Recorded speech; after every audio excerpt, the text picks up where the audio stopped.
তুমি সুন্দরে অহংকার করো, তোমার চাইতে 12 গুণ সুন্দরী মেয়ে কিন্তু সিমেন্টের বস্তা গাড়ে।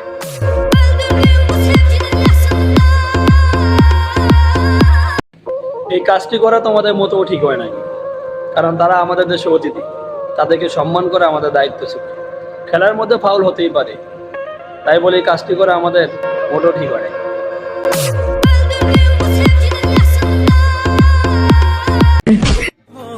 চেহারার দোষ দেওয়া লাভ নাই বড় ভাই, আপনার কপালটাই খারাপ, তার জন্য আজও আপনি সিঙ্গেল। ব্রাদার, তুমি কিন্তু সত্যি কথা বলছো।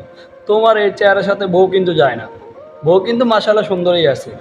আর হ্যাঁ, আমাদের চেহারার কথা কি বলবো, মোটামুটি তোমার চাইতে কিন্তু খারাপ না। Mind it. দেশে বালা কইবেন কারে, এখন সবার ভিত্তে ফ্যাস, বিচার শুরু হইবে আগে বিচার হয়ে যায় শেষ। আমার সোনার বাংলাদেশ।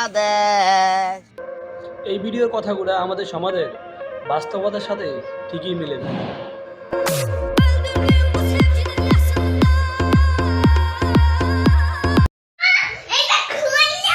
খুলতেছি, দাঁড়াও, খুলতেছি। কামড় দিলে কেন? কি নেট চলে গেছে ভাবতেছেন? আরে না, নেট চলে যায় নাই, আপনাদের চরিত্র খারাপ, এটাই বোঝা গেল।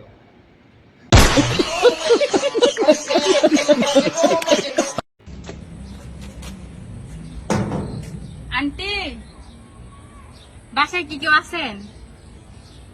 আপনাদের কি ছেলে বড় হয় নাই? ছেলের বউ লাগবে না? মামনি, ছেলে বড় হয়েছে, কিন্তু 12 বাজারে মেয়েদের সাথে ছেলেদের বিয়ে দেই না আমরা। বেয়াদব হতে হলে যোগ্যতা লাগে, কারণ সমাজে কিন্তু উচিত কথা কিন্তু বেয়াদবরাই বেশি বলে।